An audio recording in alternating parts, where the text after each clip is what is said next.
বাংলাদেশের নাগরিক সন্দেহে সড়কে প্রাণ কেন্দ্র থেকে আটক 2 শিশু সহ 3 মহিলা। সোমবার পাইতুর বাজার এলাকা থেকে 3 মহিলা ও 2 শিশুকে আটক করে স্থানীয়রা। কৈলাসহরের পাইতুর বাজারের নতুন মোটর স্ট্যান্ড থেকে মহিলারা একটি ই-রিকশা করে যাওয়ার সময় বেশ কয়েকজন অটো রিকশা চালকের সন্দেহ হয় তারা এই রিকশাটিকে ধাওয়া করে আটক করে। স্থানীয়রা জিজ্ঞাসাবাদ করলে মহিলাদের কথায় অসংলগ্নতা দেখা দিলে স্থানীয়রা কৈলাসহর থানায় খবর দেয়। অনেকের সন্দেহ তারা বাংলাদেশ থেকে অবৈধভাবে ভারতে প্রবেশ করেছে। খবর পেয়ে কৈলাসহর মহিলা থানা পুলিশ এসে 3 মহিলা ও 2 শিশুকে আটক করে কৈলাসহর থানায় নিয়ে যায়। বর্তমানে কৈলাসহর থানার পুলিশ তাদের জিজ্ঞাসাবাদ করছে।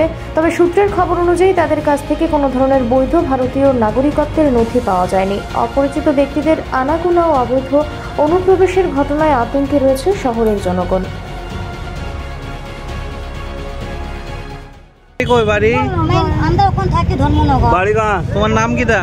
ফুলমাতি। বাসা কোন জায়গায়? বাসা হলো কোন ধর্মনগর থাকি। মেইন বাড়ি হচ্ছে আমাদের আলিপুরদুয়ার। হ্যাঁ। আলিপুর কোন জায়গা থেকে? আলিপুরদুয়ার কোন জায়গাতে? এই গুয়াহাটি আলিপুর। গুয়াহাটি আলিপুর। এখানে কে লিখে আইছো? এখানে ওখানে আইছো একটু এটারে চেক করবার লাগি হাসপাতালে। কি কারে চেক করবার লাগি?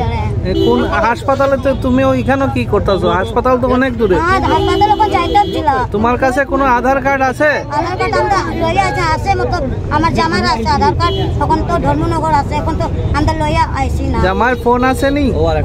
মোবাইল আছে মতলব ফোন নাম্বার আমরা জানি না এটা। তোমরা কতজন আছো টোটাল? বাচ্চা লইয়া ছোট বাচ্চা লইয়া 5 জন।